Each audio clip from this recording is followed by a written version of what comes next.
Don't forget, you can reach the latest episode of Potomac Watch anytime. Just ask your smart speaker, play the Opinion Potomac Watch podcast. From the opinion pages of the Wall Street Journal, this is Potomac Watch. Welcome back.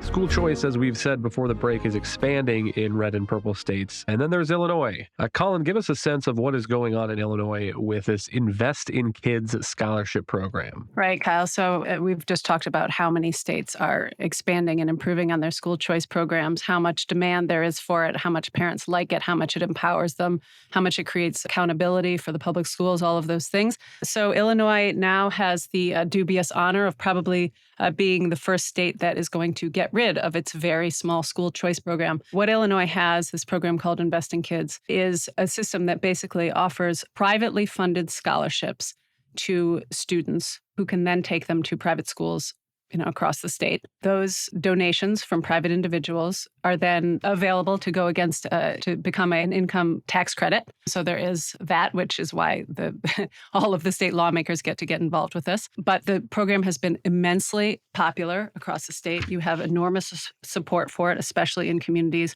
that really need it. Notably, if you look at families in the Black community, you have 61% of Black voters who support it. You've got 81% of Hispanic families who support it. 67% of state Democrats support it. And again, Kyle, it's really important to remember this is a very small program. It has 9,000 kids in it right now. So this is not a vast thing that's somehow threatening the public education monopoly. But the teachers' unions look at this and they go, wow, all of these kids lined up for these scholarship programs is kind of embarrassing. They've got, I think, 5 kids lined up for every one scholarship that they're able to offer. So the teachers' unions see that that's really an indictment of the failure of the education that they're providing. And so they are dead set on stomping it out. And it looks like that's what they have done now. They were trying to get this tagged on to the budget implementation bill, which would have been its best chance of getting renewed. It's basically set to sunset next year. And they didn't manage to do that. And that's because the Democrats weren't able to get the votes to get on board with that. Teachers' unions shut it down. And so you're now going to have those 9,000 kids who will have to figure out another way to get an education in their failing public schools. Kim, am I wrong that if a Republican state, Republican legislature were ending scholarships for low-income kids, that story would be all over the place? And where are the progressive groups? Where are the civil rights organizations here? I mean, I seem to remember that there used to be some Democrats who were in favor of school choice. Cory Booker, mayor of Newark, was one. Barack Obama occasionally would say nice things about school choice. What has happened that now we seem to have been completely polarized on this issue, that even something as small and as targeted as this in Illinois can't get reauthorized? Well, a couple of things. I think, first of all, just the tilt in the Democratic Party more toward the progressive wing, which hates any kind of choice. Let's just be clear. They don't just hate school choice. They hate Americans having any choice over anything. And so I think that has muted some of the politicians who might otherwise be speaking out on this. And just to go back to that North Carolina example, the Democrat who switched parties to the Republican side did it over education and gave some very impassioned speech saying just how frustrated and upset she was with the modern Democratic Party that it could not get on board with policies that would actually help low-income kids who they claim to care about. That, in fact, instead what they were doing, and this is the other piece of the explanation, Kyle, is catering to the unions and the union dollars. And let's just be clear about that. The Democratic Party is owned by public unions, in particular the teachers' unions, which are a behemoth. They hand over vast amounts of campaign donations, play huge roles in get out the votes for Democrats. And so what the teachers' unions demand is what the modern Democratic Party gives. And it doesn't matter how detrimental that is to kids. Remember the conversation we had back in COVID when Rochelle Walensky, who headed the CDC, dared to come out and say, hey, schools can open safely. And we're not that concerned about that. That's a step forward. And the White House immediately came out and said that she was speaking in a personal capacity. And then we find out later that the union helped write the opening guidance for schools, which made it much harder for them to open. So they're owned by the unions. And unfortunately, that has made it really hard to get some of these really important opportunity scholarships and other programs off the ground or kept in place in more and more blue states. While we're in Illinois, Colin, Chicago's new mayor, Brandon Johnson, was inaugurated last week. How's he doing? And what are his allies now, the progressives who helped him get elected? What are they asking him to do? Well, they are asking him to bring in more money, to give more money to all of their special causes. And this tethers quite nicely to what the teachers' unions do, because I was just going to add to what Kim was saying. The union answer is always that the way that we're going to save public schools is to have more money. And Illinois spends $16,000 a year per student, and that's the 8th most per pupil in the country.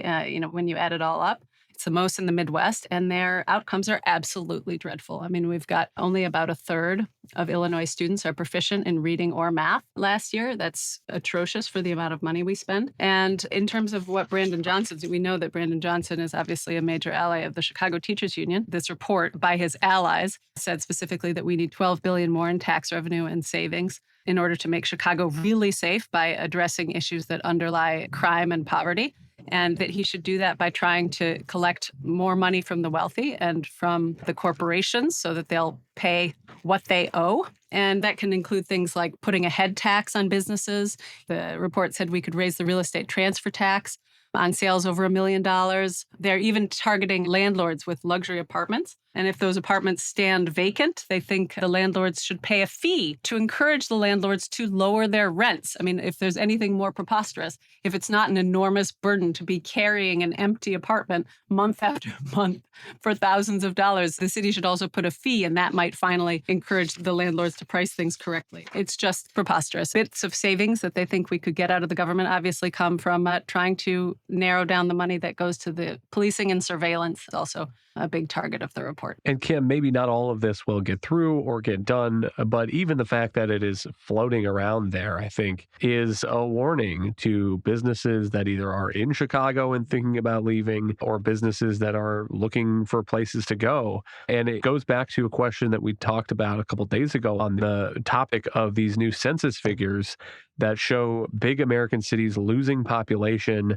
New York lost something like 450,000 people between 2020 and 2022. And Chicago, I think, maybe is exhibit 1 in city dysfunction. And the question that has struck me here in the last couple of days is the question is not whether Chicago can be saved. It's whether the people who are there want it to be saved at this point, because the way to do a turnaround is pretty clear. It is not a mystery to crack down on shoplifting and so forth. But it seems like they are not sufficiently mugged by reality there to get to that point yet. Well, the mugging may be coming soon. I mean, look, you read that document. The Colin was just like, what an advertisement to move to Chicago, right? If you're a business or an individual, I mean, tax me more, give me no police, make sure my rents are impossible. It's just like who writes this stuff?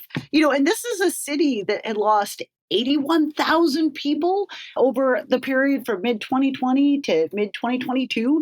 And there's going to be more businesses that left. There have been some of these very high-profile examples of businesses that have simply fled Chicago. We've all seen the pictures of the formerly wonderful Miracle Mile sitting empty.